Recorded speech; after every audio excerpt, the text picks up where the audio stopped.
प्राचीन भारत का वह युग जब धरती पर असंख्य रियासतें थी और हर रियासत अपनी अलग शान, वैभव और रहस्य समेटे खड़ी रहती थी। उन दिनों के नगर सुनहरी धूप में ऐसे दमकते थे मानो धरती पर देवताओं के लोक बस गए हों। ऊंचे ऊंचे किले, संगमरमर के महल और चौक चौराहों पर बहते फव्वारे। किंतु इस चकाचौंध के पीछे छिपी रहती थी कई अनकही कहानियां, षड्यंत्र, रहस्य और कुछ ऐसी गाथाएं जो आम जन के कानों तक कभी नहीं पहुंचती थी। ऐसे ही समय में उत्तर दिशा के घने पर्वतों और नदियों के पार से एक नौजवान मुसाफिर आया। उसका नाम था आर्यन। कंधे पर साधारण थैला, हाथ में एक पुराना लकड़ी का दंड और चेहरे पर अनजाने लोगों की थकान, परंतु आंखों में एक अटूट जिज्ञासा। वह धन या वैभव की चाह से नहीं, बल्कि ज्ञान और सत्य की खोज में भटकता था। उसका विश्वास था कि संसार में कहीं न कहीं ऐसा रहस्य छिपा है जो मनुष्य के जीवन का असली अर्थ खोल सके। आर्यन जब मालवनगर पहुंचा, तब सांझ का समय था। पश्चिमी आकाश में लालिमा छाई हुई थी और नगर के द्वार पर सैकड़ों व्यापारी और यात्री प्रवेश कर रहे थे। नगर का द्वार ही देखने लायक था। ऊंची पक्की दीवारें जिन पर प्रहरी मशाले थामे खड़े थे और भीतर से आती वीणा और शहनाई की धुनें जो नगर के वैभव का आभास देती थी। नगर में प्रवेश करते ही आर्यन ने देखा कि यहाँ की गलियां चौड़ी और पक्की थी, दोनों ओर तेल के दीपकों से रोशन और बीच बीच में रंग बिरंगे झंडे हवा में लहरा रहे थे। व्यापारियों के ठेले, ऊंटों और घोड़ों की आवाजाही और दूर से आती मंदिर की घंटियों की ध्वनि सब मिलकर वातावरण को अलौकिक बना रहे थे। परंतु आर्यन के मन में शांति नहीं थी। वह केवल नगर की सुंदरता देखने नहीं आया था। उसका उद्देश्य बड़ा था। वह उस रहस्यमयी व्यक्ति को ढूंढना चाहता था जिसके बारे में उसे मार्ग में एक यात्री ने बताया था। कहा जाता था कि नगर के बाहर पुराने बाजार के पास एक बूढ़ा फकीर रहता है जो साधारण व्यक्ति नहीं बल्कि एक ऐसा ज्ञानी है जिसे संसार और समय के छिपे हुए रहस्य ज्ञात है। कई लोग कहते थे कि वह सदियों पुराना है और जिसने भी उससे सच्चा प्रश्न किया उसकी राह बदल गई। सांझ ढलते ही आर्यन नगर के बाहर पुराने बाजार की ओर बढ़ा। वह बाजार अब वैसा चहल पहल वाला स्थान नहीं रहा था। कभी यह व्यापारियों और राजकुमारों का ठिकाना था, पर अब वहाँ टूटी फूटी हवेलियां और वीरान गलियां थी। चारों ओर अंधेरा था। केवल एक कोने में जलती एक दीपक की लौ दूर से चमक रही थी। वहीं एक टूटी चौकी पर बैठा था वह बूढ़ा फकीर। लंबी सफेद दाढ़ी, गहरी धंसी आंखें और हाथ में एक लकड़ी का दंड जिसकी नोक पर तांबे का छोटा सा घंटा बंधा था। उसकी दृष्टि ऐसी थी कि लगता था जैसे वह आर्यन के मन को पढ़ रहा हो। उसके चारों ओर कुछ गरीब बच्चे और कुछ राहगीर बैठे थे जो उसकी धीमी गूढ़ बातों को ध्यान से सुन रहे थे। जैसे ही आर्यन पास पहुंचा, बूढ़े ने अपनी आंखें खोली और बिना कुछ पूछे बोला, आ गया तू? सत्य की खोज में, है न? आर्यन चौंक गया। उसने तो अपना नाम या उद्देश्य किसी से नहीं कहा था। आपको कैसे पता? उसने धीमे स्वर में पूछा। बूढ़ा मुस्कुराया। उसकी आवाज धीमी लेकिन प्रभावशाली थी। सत्य की तलाश करने वालों की चाल और आंखें दोनों अलग होती हैं, पर यह राह आसान नहीं। तुझे 3 दरवाजों से गुजरना होगा। पहला तेरे साहस की, दूसरा तेरी बुद्धि की और तीसरा तेरे आत्मा की परीक्षा लेगा।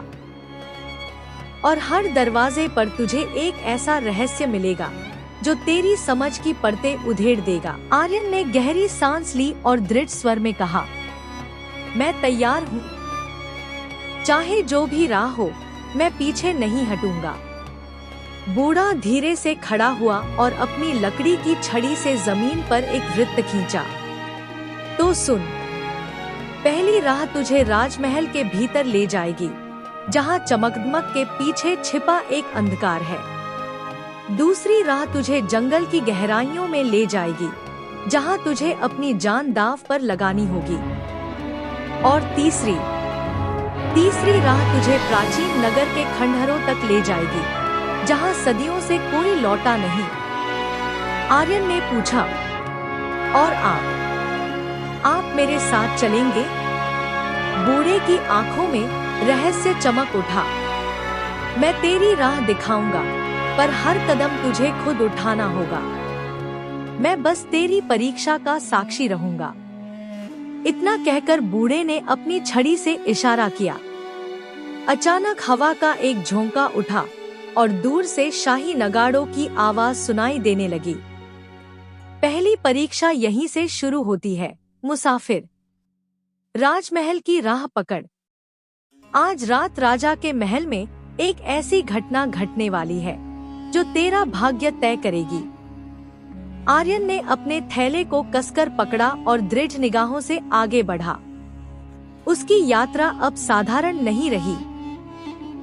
यह भाग्य और रहस्य की डगर थी, जिसमें हर मोड़ पर मौत, चमत्कार और सच्चाई उसका इंतजार कर रहे थे। रात का समय था। आकाश में चंद्रमा पूर्णिमा की तरह दमक रहा था और मालवनगर का राजमहल सुनहरी रोशनी में नहाया हुआ दिखाई देता था। महल की ऊंची ऊंची दीवारें, संगमरमर की सीढ़ियां और आंगनों में जलते सैकड़ों दीप सब मिलकर ऐसा भास करा रहे थे मानो धरती पर देवताओं का कोई महल उतर आया हो। परंतु इस चकाचौंध के भीतर कुछ ऐसा था जिसे आम आदमी नहीं देख पाता था। साजिशें, षड्यंत्र और एक गुप्त रहस्य जिसकी भनक राजा को भी नहीं थी।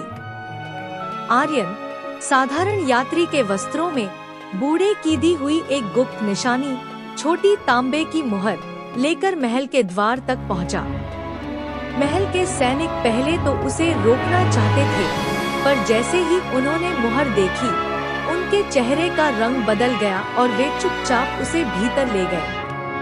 आर्यन समझ गया, यह बूढ़ा महज कोई साधु या फकीर नहीं, बल्कि महल की गहराइयों तक अपना असर रखने वाला व्यक्ति है। महल के भीतर कदम रखते ही आर्यन की आंखें चौंधिया गईं। दीवारों पर सोने की जड़ाई, ऊंचे स्तंभों पर नक्काशीदार चित्र और विशाल झूमर जिनकी रोशनी आंगनों तक फैल रही थी। पर इस वैभव के बीच आर्यन के कानों तक दूर से आती धीमी धीमी फुसफुसाहटें भी पहुंच रही थी, जैसे कोई गुप्त बातचीत चल रही हो। एक सैनिक उसे मुख्य सभाभवन तक ले गया, जहां राजा वीरेंद्र सिंह अपने दरबारियों के साथ बैठे थे।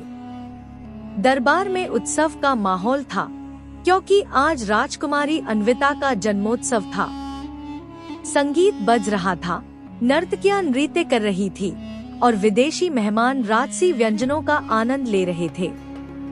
परंतु बूढ़े की कही बात आर्यन के मन में गूंज रही थी। आज रात महल में एक ऐसी घटना घटने वाली है जो तेरे भाग्य की परीक्षा लेगी। गुप्त फुसफुसाहट।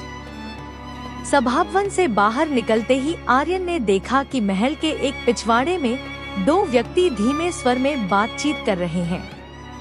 वह चुपचाप पास पहुंचा और छाया में छिप गया। पहला व्यक्ति बोला, राजकुमारी के उत्सव की रात ही सही समय है। महल का सारा ध्यान नृत्य और भोज में है। खजाना कक्ष का ताला आधी रात को खुल जाएगा और जो वस्तु हम ढूंढ रहे हैं वह आज हमें मिलनी ही चाहिए। दूसरे ने कहा, सुन लो, अगर किसी को भनक भी लगी तो जान से हाथ धोना पड़ेगा। वह वस्तु साधारण खजाना नहीं, वह अग्निमणि है जो सदियों से महल के नीचे छिपा है। आर्यन के कान खड़े हो गए। अग्निमणि? बूढ़े ने उसे चेताया था कि यह यात्रा उसे प्राचीन रहस्यों तक ले जाएगी। क्या यह वही पहला रहस्य था? अचानक एक पहरेदार आया और दोनों व्यक्ति चुप हो गए। आर्यन ने तुरंत पास के स्तंभ के पीछे छिपकर जान बचाई। अब वह जान चुका था आधी रात को महल के नीचे कोई रहस्यमय खजाना खोला जाने वाला है। शायद यही उसकी पहली परीक्षा है। महल के नीचे का मार्ग। आधी रात का समय आया। महल की ऊपरी मंजिलें शांत थी, केवल रक्षक अपनी ड्यूटी पर थे। आर्यन ने उस निशानी मुहर का उपयोग करके गुप्त गलियारे का रास्ता खोजा, जो महल के पश्चिमी प्रांगण के पास एक टूटे हुए झरोखे से नीचे उतरता था। वह संकरी सीढ़ियों से उतरता गया, जहां हवा ठंडी और भारी होती जा रही थी। मशाल की रोशनी दीवारों पर नाच रही थी और पुराने पत्थरों पर प्राचीन लेख अंकित थे, जो किसी भूली हुई भाषा में थे। नीचे पहुंचते ही उसने देखा एक विशाल कक्ष, जिसके बीचों बीच एक पत्थर का चबूतरा और उस पर रखा हुआ लाल रंग का हल्का चमकता हुआ रत्न, वही अग्निमणि। परंतु कक्ष में अकेला वह नहीं था। वही दो व्यक्ति जिन्हें उसने सुना था वहां मौजूद थे और उनके हाथ में तलवारें थी। एक ने गुर्राकर कहा, कौन है वहां? आर्यन ने अपने हाथ उठाए। मैं केवल एक यात्री हूँ। पर यह अग्निमणि जिसे तुम चुराना चाहते हो, यह केवल राजसी खजाना नहीं, बल्कि एक श्रापित वस्तु है। इसे छूने वाला बचता नहीं। दोनों हंसे। श्राप की कहानियों से हमें डराना चाहता है। यह रत्न हमारी किस्मत बदल देगा। जैसे ही पहला व्यक्ति पत्थर के चबूतरे की ओर बढ़ा, अचानक चारों ओर की दीवारें गूंज उठी। कक्ष के ऊपर से धूल झड़ने लगी और एक गहरी आवाज आई, जो बिना अधिकार इस रत्न को ले जाने की चेष्टा करेगा, वह स्वयं अग्नि का शिकार बनेगा। दोनों व्यक्ति घबराकर पीछे हटे, पर उनमें से एक ने लालच में रत्न पकड़ लिया। तुरंत ही कक्ष की फर्श पर दरारें पड़ गईं और चारों ओर से अग्नि की लपटें उठने लगी। रत्न हाथ में लेने वाले का शरीर चटकने लगा, उसकी चीख गूंज उठी और देखते ही देखते वह धुएं में बदल गया। दूसरा व्यक्ति भयभीत होकर भाग निकला। आर्यन स्तब्ध खड़ा था, पर उसकी नजर रत्न पर गई, जो अब शांत था, मानो कुछ हुआ ही न हो। बूढ़े की परीक्षा। उसी समय कक्ष के एक अंधेरे कोने से बूढ़ा प्रकट हुआ। यही तेरी पहली परीक्षा थी, मुसाफिर। तुझे लालच और भय दोनों से बचना था। यह अग्निमणि केवल वही ले सकता है जो इसे शक्ति या धन के लिए नहीं, बल्कि सत्य की खोज के लिए चाहता हो। आर्यन ने गहरी सांस ली। तो क्या मैं इसे उठा सकता हूँ?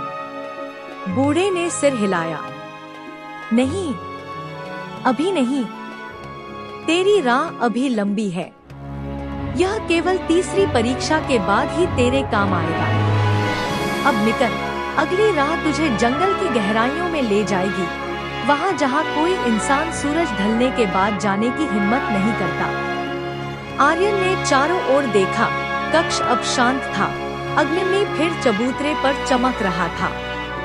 वह सीढ़ियों की ओर बढ़ा, जानते हुए कि उसकी असली यात्रा अभी शुरू हुई है। जंगल की हवा ठंडी और भारी थी। पेड़ों की ऊंचाई ऐसी कि आसमान तक छूते हों, और उनकी शाखाएं इतनी आपस में गुंथी कि सूर्य की किरणें भी जमीन तक नहीं पहुंच पाती। चारों ओर अजीब सी निस्तब्धता थी, न पक्षियों की चहचहाहट, न जानवरों की आवाज। ऐसा लगता था मानो यह जंगल जीवित होकर हर कदम पर आर्यन को देख रहा हो। बूढ़े की आवाज कहीं दूर से आई, याद रख, यह जंगल तुझसे लड़ाई नहीं करेगा, बल्कि तेरे मन को परखेगा। जो यहाँ भटकेगा, वह अपने ही विचारों में कैद हो जाएगा। आर्यन ने दंड कसकर पकड़ा और आगे बढ़ा। कुछ दूरी पर उसे एक पुराना पत्थर का मेहराब मिला, जो आधा टूटा हुआ था। उस पर काई जमी थी और प्राचीन लिपि में कुछ शब्द खुदे थे। जो खोजता है सत्य, उसे स्वयं के भ्रम तोड़ने होंगे। जैसे ही वह मेहराब से गुजरा, उसके चारों ओर का दृश्य बदल गया। जंगल अचानक गायब हो गया और वह खुद को एक विशाल खुले मैदान में खड़ा पाया। आकाश धुंधला था, हवा में अजीब सी गंध और सामने 3 अलग अलग रास्ते। हर रास्ते के ऊपर एक चमकती हुई आकृति थी। पहले पर सोने का मुकुट, दूसरे पर चमकता पानी का घड़ा और तीसरे पर एक साधारण दीपक। तभी एक आवाज गूंजी, मानो हवा से, 3 में से एक राह तेरी मंजिल तक जाएगी। एक तुझे खोखली लालसा में फंसा देगी और एक तेरी आत्मा को कैद कर देगी। सोच समझ कर चुन, मुसाफिर। आर्यन ने गहरी सांस ली। मुकुट शक्ति और वैभव का प्रतीक, घड़ा समृद्धि और जीवन का, दीपक सादगी और ज्ञान का। उसे बूढ़े के शब्द याद आए, सत्य की राह हमेशा सरल पर कठिन होती है, वैभव की राह आसान पर विनाशकारी। उसने तीसरी राह, दीपक वाली, चुनी। जैसे ही उसने कदम रखा, बाकी दोनों रास्ते अंधकार में डूब गए और मैदान फिर गायब हो गया। भ्रम की गुफा। अब वह एक अंधेरी गुफा में था। दीवारों पर चमकते प्रतीक बने थे जो किसी अनजान भाषा में थे, पर जैसे ही आर्यन उन्हें देखता, वे खुद ब खुद उसके मन में अनुवादित हो जाते। यहाँ सत्य और असत्य दोनों तेरे सामने खड़े होंगे। पहचान पाए तो आगे बढ़ेगा, नहीं तो हमेशा के लिए यही रहेगा। गुफा के बीचों बीच 2 आकृतियां खड़ी थी। एक उसके स्वयं के रूप में, आत्मविश्वासी, दृढ़ और चमकती आंखों वाला। दूसरी भी उसी जैसी, परंतु उसकी आंखें लाल थी और चेहरे पर एक चालाक मुस्कान। लाल आंखों वाला आर्यन बोला, मुझे चुन और तुझे शक्ति मिलेगी। यह बूढ़ा तुझे धोखा दे रहा है।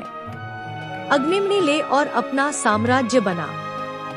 दूसरा आर्यन बोला, बूढ़े की राह कठिन है, पर वही तुझे सच्चा उत्तर दिलाएगी। अगर तू लालच में फंसा तो यही रह जाएगा। आर्यन के मन में उथल पुथल मच गई। दोनों आकृतियां उसके अपने विचारों की थी। उसे बूढ़े के शब्द फिर याद आए, हर भ्रम का हल बाहर नहीं, तेरे भीतर है। उसने आंखें बंद की, गहरी सांस ली और दोनों आकृतियों की ओर पीठ कर दी। जैसे ही उसने कहा, मुझे किसी रूप की नहीं, सत्य की जरूरत है, गुफा की दीवारें टूटने लगी और दोनों आकृतियां धुंध में बदल गई। जंगल का रहस्य। गुफा गायब हो गई। आर्यन फिर उसी जंगल में खड़ा था, पर अब उसके सामने एक पुराना पत्थर का स्तंभ था, जिस पर एक चमकता हुआ चिन्ह उभरा। दूसरी परीक्षा पूर्ण हुई। अब तेरी आत्मा तैयार है, पर आखिरी राह, प्राचीन नगर के खंडहर, तेरी सबसे कठिन परीक्षा होगी। वहाँ सत्य और असत्य की सीमा मिट जाएगी। बूढ़ा अचानक उसके पास प्रकट हुआ, जैसे हवा से निकला हो। तूने समझ लिया, हर पहेली का उत्तर अपने भीतर है, पर अब असली चुनौती बाकी है। आगे जो खंडहर है, वहाँ कई सदियों से कोई लौटा नहीं, पर फैली धुंध में टूटी फूटी मीनारें मानो किसी सोए हुए दैत्य की तरह खड़ी थी। आर्यन जंगल की सीमा पार कर अब उस प्राचीन नगर की ओर बढ़ रहा था, जो सदियों पहले एक समृद्ध साम्राज्य था, नलपुर। कहा जाता था, नलपुर अपने ज्ञान, कला और वैभव के लिए प्रसिद्ध था, पर एक रहस्यमयी घटना ने इसे एक ही रात में उजाड़ दिया। तब से लोग मानते थे कि वहाँ कोई शाप है, और जो भी गया कभी लौटा नहीं। बूढ़ा उसके पास चलते हुए बोला, याद रख, यह आखिरी परीक्षा है। यहाँ तुझे न केवल खजाना मिलेगा, बल्कि एक सच्चाई जो तेरी आत्मा को बदल देगी। पर इसके लिए तुझे सब कुछ छोड़ने का साहस होना चाहिए। आर्यन ने सिर झुकाया और धुंध में कदम रखा।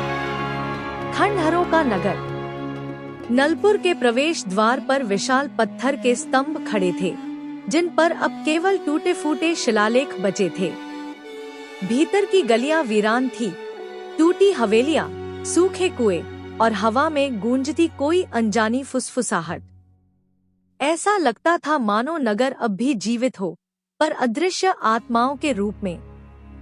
अचानक सामने एक विशाल दरवाजा दिखाई दिया, जिस पर जड़े रत्न अब भी चमक रहे थे। दरवाजे पर लिखा था, जो भीतर जाएगा वह अपनी सबसे बड़ी इच्छा और सबसे बड़ा भय दोनों से सामना करेगा। केवल वही लौटेगा जो दोनों को त्याग सके। आर्यन ने दरवाजे को धक्का दिया। भारी आवाज के साथ दरवाजा खुला और भीतर एक विशाल कक्ष प्रकट हुआ। माया का सिंहासन। कक्ष के बीचों बीच एक स्वर्ण सिंहासन था, जिस पर अग्निमणि का एक और कहीं बड़ा और अधिक चमकता हुआ रूप रखा था। चारों ओर दीवारों पर प्राचीन चित्र थे, राजा, युद्ध और अंत में पूरे नगर के विनाश के दृश्य। जैसे ही आर्यन पास गया, कक्ष की हवा बदल गई। उसके सामने अचानक उसका अपना एक रूप प्रकट हुआ, राजसी वस्त्रों में, मुकुट पहने और हाथ में अग्निमणि। वह रूप बोला, यही तेरी मंजिल है। अग्निमणि ले और इस शापित नगर का स्वामी बन जा। तू पूरे साम्राज्य का राजा बन सकता है। बूढ़े की राह सिर्फ कष्ट देती है, मेरी राह तुझे शक्ति और अमरता देगी। आर्यन चुप रहा। उसी समय दूसरी दिशा से एक काली आकृति उभरी, लंबा, धुंधला चेहरा और खाली आंखें। उसने फुसफुसाते हुए कहा, अगर तूने यह रत्न लिया तो इस नगर का श्राप तुझे निगल जाएगा। तेरी आत्मा कभी मुक्त नहीं होगी। छोड़ दे यह खोज और लौट जा। दोनों आकृतियां, एक उसकी सबसे बड़ी इच्छा, दूसरी उसका सबसे बड़ा भय। अंतिम निर्णय। आर्यन ने आंखें बंद की और याद किया कि वह क्यों यात्रा पर निकला था, न शक्ति के लिए, न धन के लिए, बल्कि सत्य की तलाश में। उसने सिंहासन की ओर देखा और धीमे स्वर में कहा, मुझे न शक्ति चाहिए, न अमरता। अगर यह अग्निमणि केवल मोह और भय का प्रतीक है, तो इसे मैं न छूऊंगा। जैसे ही उसने पीछे मुड़कर कक्ष से बाहर कदम बढ़ाया, पूरी जगह गूंज उठी। दीवारों पर बने चित्र जीवित हो गए और एक आवाज आई, यही तेरी असली जीत है। जिसने न मोह को अपनाया, न भय को, वही सत्य को जान सकता है। अचानक अग्निमणि हवा में उठा और आर्यन के सामने आकर धीरे धीरे एक उज्जवल प्रकाश में बदल गया। प्रकाश से एक स्वर गूंजा, सत्य यह है, खजाना बाहर नहीं, तेरे भीतर है। तेरी यह यात्रा केवल तेरे मन की परतें हटाने के लिए थी। अब लौट और जो सीखा उसे संसार में बांट। प्रकाश गायब हुआ और आर्यन खुद को नगर के बाहर पाया। बूढ़ा पास खड़ा था, मुस्कुराता हुआ। तूने तीनों परीक्षाएं पूरी कर ली, मुसाफिर। अब तू केवल एक यात्री नहीं, बल्कि वह है जिसने अपने भीतर की शक्ति, धैर्य और सत्य को पहचान लिया। तेरा असली खजाना यही है। आर्यन ने गहरी सांस ली। उसकी आंखों में अब कोई उलझन नहीं, केवल शांति थी। वह जानता था, यह यात्रा भले रहस्यमय और कठिन थी, पर उसने उसे जीवन का असली अर्थ सिखा दिया। सच्चा खजाना बाहर नहीं, अपने भीतर की शक्ति और समझ है। वह मुस्कुराते हुए अपनी राह पर आगे बढ़ा और बूढ़ा हवा में विलीन हो गया, मानो कभी था ही नहीं।